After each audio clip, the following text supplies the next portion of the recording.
Hi, Stoughton. This is Steve Cavey, selected for the town of Stoughton. Today is January 28th, 2020. So I just want to give you guys an update on what we discussed at tonight's meeting. It was as far as they go, not a particularly long one. I think we're getting close to, so it's a little bit after 10. So that's pretty good. There was a lot of content in today's meeting, and I really highly recommend if you're going to watch one. If you're only going to watch one a year, this would be one of the contenders because I'll get to it in a minute. But the vast majority of what we discussed were the annual town meeting articles and capital appropriations, and that's everything we're looking to budget for the entire year. So this is going to affect both the services that the town can offer, along with your taxes. So these are important things to look at. I won't go through the entire list of articles. We might go over that in a future time. It's relatively long. I just recommend you watch the meeting. We went through each one of them. We discussed them, several of them, not every single one. We had a lot of routine articles. We get them every single year, and there's some that are a little unique for this particular cycle. So just to go through the agenda very quickly. So we had call to orders, citizens requests. I don't think anybody spoke at that point. I could be wrong, but I don't think we had any citizens requests. A town manager report, selectmen comments. You can watch all of those. There's nothing that stood out as just like critical, but you guys know. We had a consent agenda. One item was pulled, but we voted on most of this. This is just typical stuff: bills, payroll, approval of open session minutes, and then also there's a ratification to ratify the action of inserting for voluntary donations to disabled and elderly tax relief and property tax mailings. So this is something you guys probably have already received when you receive your tax bill. There was a leaflet basically saying if you wanted to pay more to offset some of the taxes for seniors and folks who are disabled, you can check it and send some money in and help reduce their taxes or not. That was, as was mentioned in one of our prior open meetings. The town manager mentioned that there was that was sent out in error. That the people who mail these out were told not to send it. They sent it anyway. The board hadn't had a chance to ratify that, but my feeling is that essentially amounts to a clerical error, and the benefits that that this program offers, these seniors and people in our community who are disabled shouldn't be sort of penalized because of the clerical error.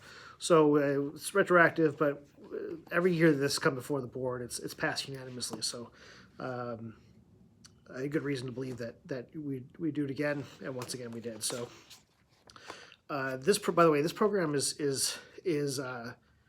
administered. The person who's in charge of essentially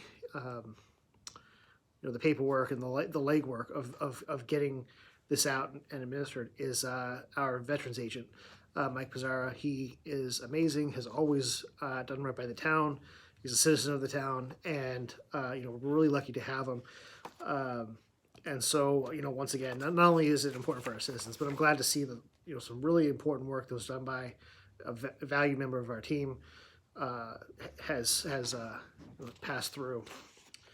So sorry to talk at length about that. Then we spoke about the annual town meeting. As I mentioned, we considered articles to insert in the warrant and consider capital appropriations. There were a couple that the town manager had mentioned had ended up in the report that we had on hand in error, that they weren't supposed to be there.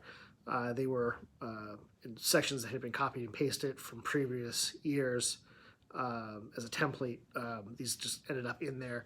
So other than that, everything else was inserted.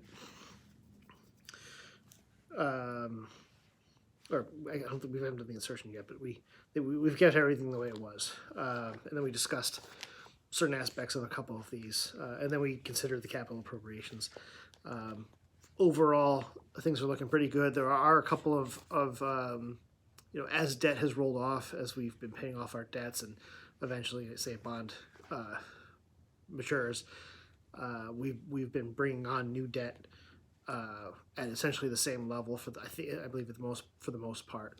That's a good thing. It sounds like you don't want to ever have debt, but having a good credit rating as a town really requires that we continue to be able to maintain an adequate level of debt, that we can service that debt, we can pay it off, and that we essentially, just like a credit card, we can show that we know how to handle debt.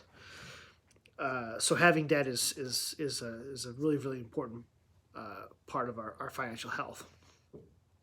So the fact that we've maintained it and we continue to show that we know how to function with it has led to us having a very adequate and very high, I shouldn't say adequate, it is actually very high bond rating. I think there's only one level higher than what we have, so there's something to be said for that. There's been a lot of discipline, a lot of for years, honestly for decades, a lot of discipline and a lot of thoughtfulness in the way that we've managed our finances and our debt that has led to that. So I'd love to take credit for it, but the fact is that there's a long history of really thoughtful work that's been done with our towns, with the town volunteers. The finance committee has had a lot of influence over this over the years, and as always, great work, guys, and thanks for keeping it going. But there were, I think, two items that stood out as new, and one of them is the Park Street sewer budget, which, as we mentioned in previous articles or previous videos, funds itself over 10 years, I think it was. So so after 10 years, essentially the benefits from it will pay off the debt. So that should not impact our debt much in the long run. The other was a public safety building, and right now a lot of that is still it hasn't been. There's still things that have to be nailed down with that, so it's on there, and we'll have to continue to think through how to solve some of the problems related to the financing of a public safety building. So it may or may not make its way to the floor of town hall. Sorry, floor of town meeting. But we have a committee dedicated to asking the questions, finding answers to these things. So I know they're going to be continuing that work throughout the next several months as they look for a site, and as they can develop better estimates, as they can come into a place where it finally makes sense for them to start to discuss how this gets financed exactly. So it's hard to imagine the impact that it might have on our operating budget if we just did nothing, if we just went ahead and borrowed the money and then let the chips fall where they may. I think it's about $3.5 million a year on top of our current budget, and I could be wrong about those numbers, so don't quote me. I'm just kind of putting out an idea, but finding an additional $3 million, say, every year for the next 20 years or however long that term is, I'm not sure if we'd be able to do that without thinking through some other important aspects of how we deal with our finances. Just like with the high school, there may be discussions later on. There aren't, so far as I'm aware, there's no active discussions about this, but people's minds are going to, if this is something that we're going to do, this might require something like a debt exclusion or a debt override. So the debt exclusion would be similar to what we're using to help finance the high school. Right now the fire department is in a building.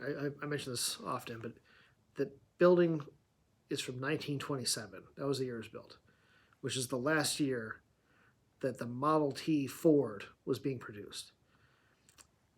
The fire chief has shown videos of the opening day, and the fire trucks that they have look like something out of like a Charlie Chaplin movie. That facility is not appropriate for a modern fire department.